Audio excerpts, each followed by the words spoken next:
கோவில்பட்டி இது வந்து ட்ரெடிஷ்னல் நாயக்கர் சீட்டு. ஸோ இங்க வந்து பார்த்தோம்னா அதிமுக சார்பா கடம்பூர் ராஜு, முன்னாள் அமைச்சர் கடம்பூர் ராஜு கண்டெஸ்ட் பண்றாரு. திமுக வந்து கருணாநிதின்ற ஒரு வேட்பாளர் ஃபேஸ் பண்ணுங்க. இவர் வந்து முக்கோத்தர் சமூகத்தை சேர்ந்தவர். அப்புறம் நாம் தமிழரிலிருந்து பாண்டி, அப்புறம் தாவேக்கா வந்து பாலசுப்ரமணியம் என்ற வேட்பாளர் எடுத்திருக்காங்க. ஸோ இது ஒரு சென்சிட்டிவ் நாயக்கர் கான்ஸ்டியூன்சி என்றதால வந்து இங்க வந்து ஒரு நாயக்கர் அல்லாத ஒருத்தர் ஜெயிக்கிறது கொஞ்சம் கஷ்டம். நாயக்கர் பெருசா எதிர்ப்பு மற்ற சமூகங்களும் கொஞ்சம் ஓட்டு போடுவாங்க.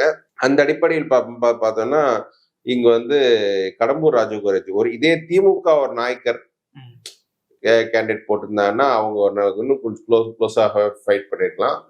தேமுதிக ஓட்டு வந்து ஒரு அட்வான்டேஜ் தான். பட் அது வந்து ஒரு முக்குளத்தோர் வேட்பாளருக்கு எப்படி அந்த ஓட்டு போகும் அப்படின்ற அதுவும் கேள்விக்குறிதான். ஸோ இந்த தொகுதியை பொறுத்தவரை அதிமுகவை சேர்ந்த கடம்பூர் ராஜு கொஞ்சம் வர்றது வாய்ப்பு இருக்கு.